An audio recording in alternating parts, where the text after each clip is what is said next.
Baik, Assalamualaikum warahmatullahi wabarakatuh. Perkenalkan, nama saya Detian Ahmadiani. Di sini saya akan mengajar pelajaran pendidikan ekonomi kelas 10.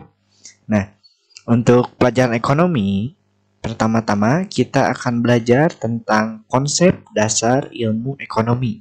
Jadi kita akan mengulas lagi nih tentang apa sih itu ilmu ekonomi. Untuk bab 1 kali ini tentang konsep dasar ilmu ekonomi, kita akan mempelajari beberapa hal. Nah, untuk pertemuan pertama, kita akan membahas yang pertama pengertian ilmu ekonomi, yang kedua inti masalah ekonomi, yang ketiga menentukan pilihan yang tepat, yang keempat skala prioritas dan pengelolaan keuangan. Baik, untuk pertama kita akan belajar dulu tentang pengertian ilmu ekonomi. Jadi apa sih itu ekonomi gitu kan? Nah, saya yakin buat rekan-rekan pasti sudah nggak asing kan dengan nama ekonomi. Pasti rekan-rekan pernah belajar itu di SMP atau bahkan di SD sebelumnya. Nah, ekonomi berasal dari bahasa Yunani, yaitu eukonomia. Eukonomia ini terbagi menjadi dua kata, yaitu ada oikos dan nomos. Oikos ini berarti keluarga atau rumah tangga, sedangkan nomos berarti peraturan atau aturan atau hukum. Jadi, ekonomia dalam arti sempit artinya aturan dalam rumah tangga. Nah, ekonomi ini berkaitan dengan bagaimana rumah tangga menggunakan dana terbatas dengan hati-hati. Nah, yang harus kita pahami terlebih dahulu bahwa ilmu ekonomi ini bukan ilmu yang lahir dari pemikiran ilmiah ataupun lahir dari laboratorium seperti ilmu-ilmu lainnya. Akan tetapi, ilmu ekonomi ini lahir dari seperangkat cara yang dilakukan manusia untuk memenuhi kebutuhannya. Nah, ekonomia ini, kita kembali lagi, ekonomia ini kemudian dikembangkan oleh para ahli. Nah, ada Adam Smith. Nah, Adam Smith ini menyebutkan bahwa ilmu ekonomi adalah ilmu yang mempelajari tingkah laku manusia dalam usahanya untuk mengalokasikan sumber daya yang terbatas untuk mencapai tujuan tertentu. Nah, itu kata dari Adam Smith. Selanjutnya ada J.B. Say atau John Baptist Say. Nah, J.B. Say ini menyebutkan bahwa ekonomi adalah sebagai suatu kajian tentang peraturan yang bisa menentukan kekayaan. Selanjutnya ada Richard G. Lipsey. Nah, menurut Richard bahwa ekonomi itu adalah ilmu yang mempelajari pemanfaatan sumber daya yang langka untuk memenuhi keinginan manusia yang tidak terbatas. Nah, dari pendapat para ahli ini kita simpulkan bahwa secara umum, ilmu ekonomi adalah ilmu yang mempelajari upaya manusia, baik sebagai individu maupun masyarakat, dalam rangka melakukan pilihan penggunaan sumber daya yang terbatas guna memenuhi kebutuhan yang tidak terbatas akan barang dan jasa. Jadi, kalau kita persempit lagi pengertian ilmu ekonomi adalah ilmu yang mempelajari bagaimana cara manusia memenuhi kebutuhannya. Nah, yang kedua akan kita bahas yaitu inti masalah ekonomi. Nah, tadi kita sudah bahas tentang pengertian bahwa pengertian ekonomi itu dalam arti sempit adalah ilmu yang mempelajari cara manusia memenuhi kebutuhannya. Atau kata Richard Gillespie bahwa ilmu ekonomi itu adalah ilmu yang mempelajari pemanfaatan sumber daya yang terbatas untuk memenuhi keinginan yang tidak terbatas. Nah, dari pendapat Richard Gillespie, kita bisa menggarisbawahi bahwa inti masalah ekonomi ada dua, yaitu pertama, sumber daya yang langka dan juga kebutuhan manusia yang tidak terbatas atau kebutuhan. Nah, kita bahas satu persatu nih. Inti masalah ekonomi yang pertama adalah kelangkaan. Apa sih kelangkaan gitu kan? Kenapa sih ini bisa jadi suatu masalah kan? Kalau kita lihat.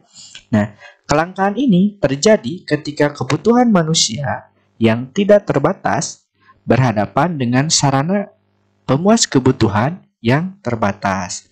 Kalau kita contohkan, contohlah misalkan cabai di pasar. Misalkan dalam satu hari permintaan cabai itu di pasar itu 1000 dan jumlah cabai di pasar 1000 misalkan. Nah, itu kan seimbang ya, permintaan 1000, jumlah cabai 1000, harga normal. Nah, misalkan terjadi nih kemarau. Saat kemarau, jumlah cabai yang dipanen jadi berkurang. Yang normalnya 1000 berkurang misalkan cuma jadi 200. Sedangkan permintaan di pasar tetap 1000, tapi jumlah cabai turun dari 1000 menjadi 200. Alhasil apa yang terjadi? Kenaikan harga yang terjadi. Contohnya, saat kita temui kemarau saja, pasti banyak harga-harga sayuran ataupun makanan itu naik karena dampak kemarau tersebut. Nah, apa sih faktor-faktor yang mempengaruhi kelangkaan gitu kan? Hal-hal yang membuat kelangkaan terjadi gitu. Yang pertama atau bagian A adalah keterbatasan benda pemuas kebutuhan di alam. Oke, bahwa kita sadari hampir semua benda itu terbatas. Contohnya seperti gas alam ataupun bensin. Pak, kan bisa diperbaharui gas. Oke, walaupun bisa diperbaharui, akan tetapi untuk diperbaharuinya membutuhkan waktu yang sangat lama kalau gas. Seperti itu. Jadi hampir semua terbatas. Bahkan kalau kita lihat negara-negara, tidak ada negara yang mampu memenuhi kebutuhannya sendiri. Karena apa? Ada keterbatasan di sana. Nah, bagian B yaitu kerusakan sumber daya alam akibat ulah manusia. Nah, karena terjadinya kerusakan, ini bisa menyebabkan sumber dayanya berkurang. Contohnya seperti ikan. Saat terumbu karang hancur, misalkan karena pemakaian pukat harimau, cara memancing pukat harimau menyebabkan karang hancur. Saat karang hancur, maka tidak ada habitat ikan di sana. Jadi jumlah ikan berkurang. Nah, itu yang menyebabkan kelangkaan karena kerusakan alam tersebut. Bagian C, keterbatasan kemampuan manusia mengelola sumber daya ekonomi yang ada. Nah, ini seperti di negara kita lah kita contohkan. Sumber daya banyak, tapi kita tidak bisa mengolahnya.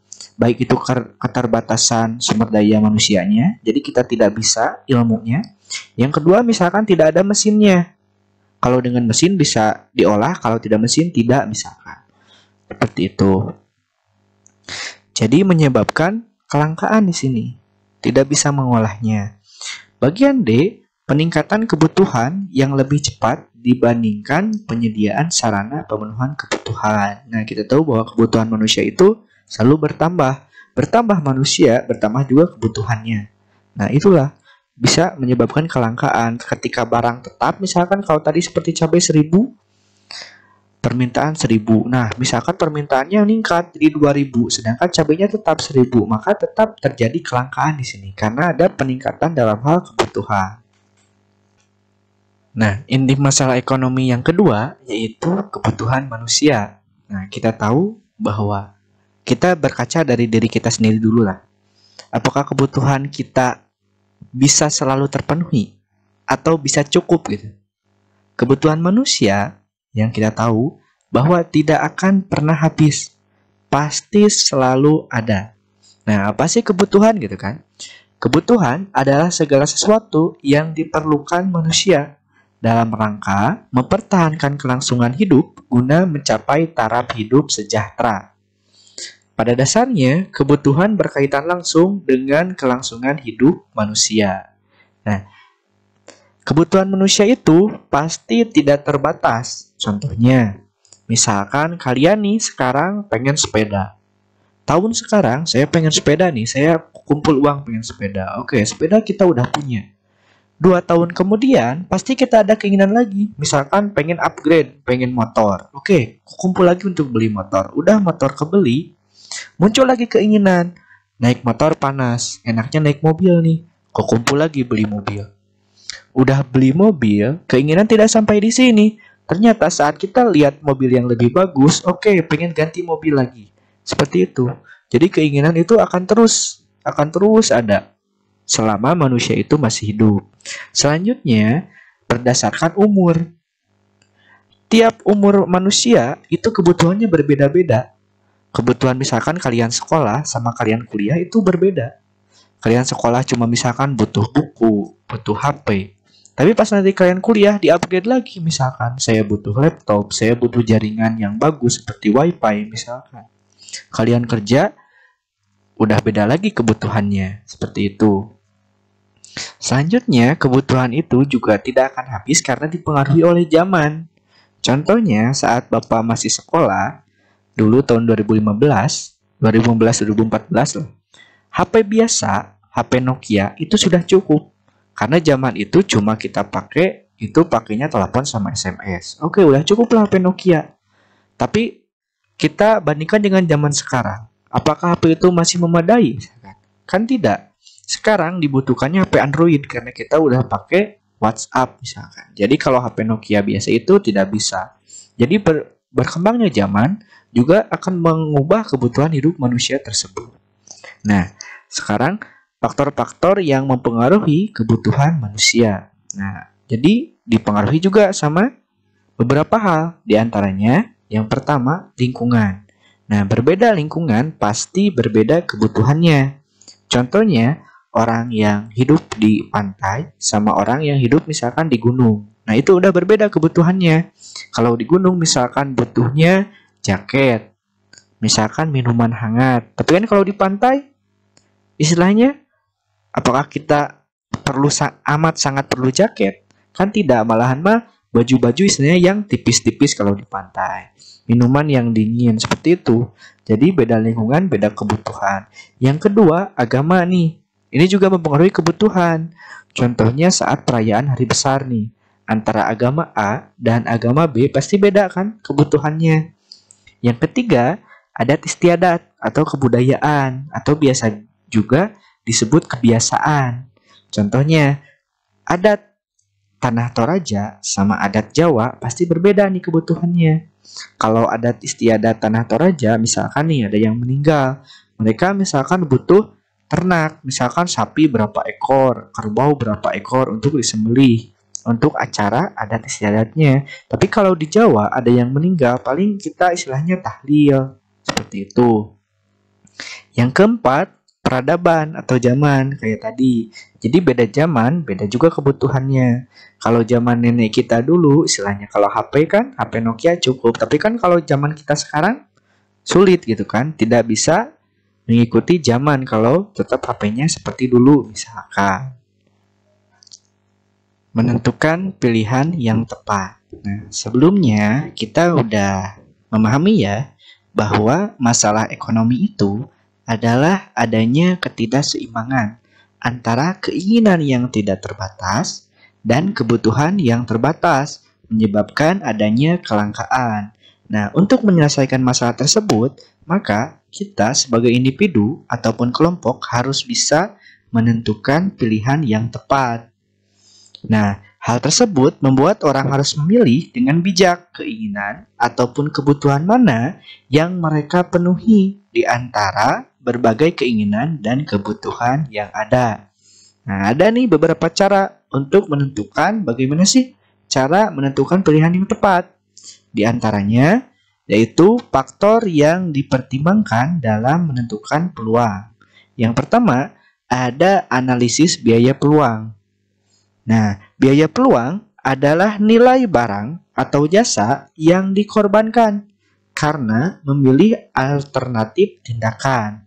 Jadi kita memilihnya berdasarkan yang dikorbankan, paling kecil yang dikorbankan nih, misalkan antara barang A dan barang B, kayak gini, barang A dan barang B. Nah, kira-kira kalau kita memilih barang A, yang dikorbankan dari barang B apa? Gitu.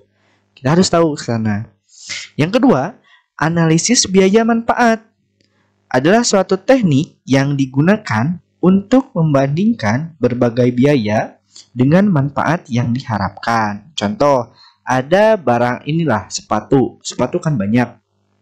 Nah, yang harus kita pertimbangkan itu manfaatnya.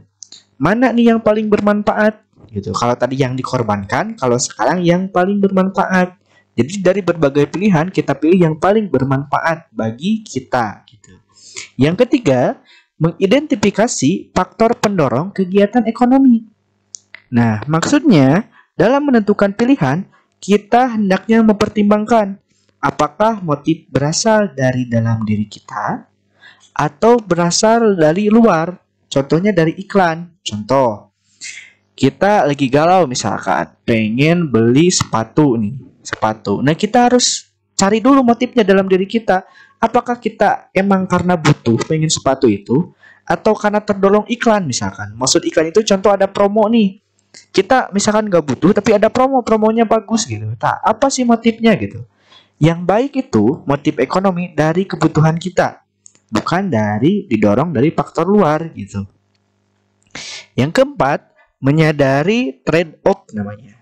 Nah, adalah situasi ketika seseorang harus membuat keputusan untuk memilih suatu hal dengan mengorbankan hal lain dengan alasan ekonomis. Nah, jadi kita kan uangnya terbatas nih, nggak bisa beli keduanya, maka kita harus beli satu. Alasannya apa? Alasan ekonomis gitu kan.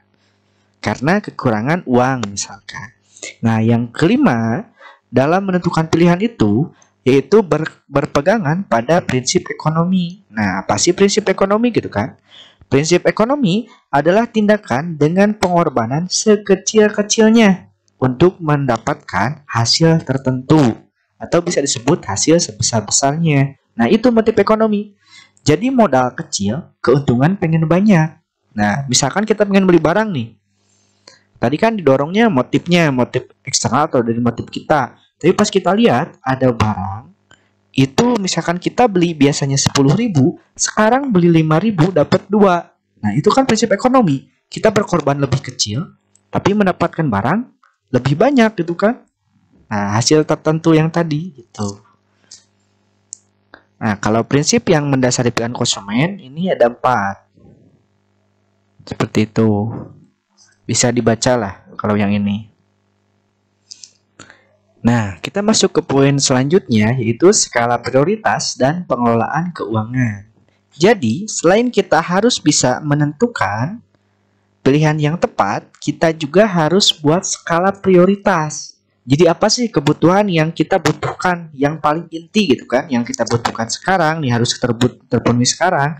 Terus yang kedua apa, yang ketiga apa, keempat apa gitu. Jangan sampai kita punya uang terbatas, kebutuhan kita tidak terkontrol gitu. Maksud tidak terkontrol itu tidak ada skalanya. Nah, apa sih skala prioritas gitu kan? Skala prioritas adalah salah satu cara untuk mengatasi masalah ekonomi adalah dengan menentukan skala prioritas, yaitu kebutuhan yang lebih penting harus didahulukan pemenuhannya daripada kebutuhan lain. Oke. Ini mungkin sudah banyak mendengar dari SMP dari dulu bahwa kebutuhan itu ada berbagai macam. Di antaranya terbagi kebutuhan primer, sekunder, tersier. Juga ada kebutuhan berdasarkan masanya nih. Kebutuhan sekarang ataupun masa depan. Nah, kita susun ya. Kita buat skala prioritas di sini. Yang pertama, kita buat prioritas 1. Artinya harus dipenuhi sekarang juga. Itu ada kebutuhan primer dan kebutuhan sekarang. Kebutuhan primer itu adalah kebutuhan yang harus terpenuhi. Kalau tidak terpenuhi, kita tidak bisa hidup. Jadi ini benar-benar kebutuhan inti ya. Kebutuhan primer contohnya apa? Makan, minum. Oke. Pakaian. Tidak mungkin kan kita tidak pakai pakaian, terus rumah untuk tinggal. Nah, kalau kebutuhan sekarang itu kebutuhan yang harus dipenuhi dalam waktu secepat mungkin ataupun sekarang. Contohnya apa? Contohnya kita sakit, maka kebutuhan sekarangnya adalah obat, seperti itu. Nah, kalau prioritas 1 sudah terpenuhi, kebutuhan pertama, kita lanjut ke prioritas kedua. Di prioritas kedua ini ada kebutuhan sekunder dan kebutuhan masa depan. Kalau kebutuhan sekunder adalah kebutuhan yang dipenuhi setelah terpenuhinya kebutuhan primer. Contohnya apa? Kan kalau kebutuhan primer tadi rumah. Nah, kalau kebutuhan sekunder itu isi rumahnya. Jadi walaupun tanpa ini sebetulnya kita udah bisa hidup. Isi rumahnya apa? Meja, kursi, TV, misalkan HP juga termasuk kendaraan, alat komunikasi seperti itu. Itu kebutuhan sekunder. Jadi istilahnya tanpa itu pun kita sebetulnya bisa hidup. Tapi hidup kita tidak akan optimal gitu. Kalau kebutuhan masa depan Contohnya itu seperti tabungan, asuransi, jadi peruntukannya untuk masa yang akan datang. Nah, kalau prioritas kedua ini sudah terpenuhi, kita lanjut ke prioritas ketiga nih. Baru harus berpikir ke sini, kalau prioritas 1 sama 2 udah terpenuhi, baru ketiga. Jangan terbalik. Nah, prioritas ketiga itu adalah kebutuhan tersier. Apa sih kebutuhan tersier gitu kan? Kebutuhan tersier adalah kebutuhan barang-barang mewah yang meningkatkan prestis lah. Bukan prestis, maaf. Jadi kebanggaan lah, mendatangkan kebanggaan bagi para penggunanya. Jadi selain manfaat, juga mewah di sini. Mewah sama kegunaan. Contohnya apa? Kalau di sekunder, motor biasa sudah cukup, yang penting untuk transportasi. Kalau tersier, motornya itu motor mewah. Mobilnya, mobil mewah.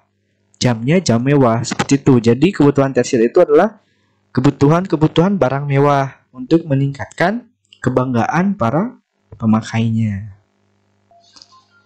Pengelolaan keuangan. Nah, apa saja sih langkah-langkah yang harus dilakukan gitu kan untuk mengelola keuangan supaya bisa efektif dalam penggunaannya. Nah, yang pertama atau bagian A yaitu membuat pembukuan keuangan. Jadi apa sih prioritasnya gitu kan? Apa sih yang harus didahulukan? Terus apa sih berikutnya gitu. Selanjutnya bagian B yaitu memonitor dan mengevaluasi keuangan secara berkala. Jadi misalkan bisa dilakukan sehari 1 kali, ataupun 1 minggu 1 kali, ataupun 1 bulan 1 kali. Jadi kita menghitung ulang nih, kita melihat apakah penggunaan uang kita udah efektif, atau misalkan masih boros, atau ada salah penggunaan di sana. Nah, terus kita melakukan evaluasi. Bagian C, yaitu membiasakan diri menabung sejak dini. Nah, ini termasuk kebutuhan untuk masa yang akan datang. Seperti itu. Nah, untuk pertemuan pertama kita akhiri. Ada tugas yang harus dikerjakan untuk supaya rekan-rekan semua lebih paham tentang ilmu ekonomi ini. Terima kasih saya sampaikan. Wassalamualaikum warahmatullahi wabarakatuh.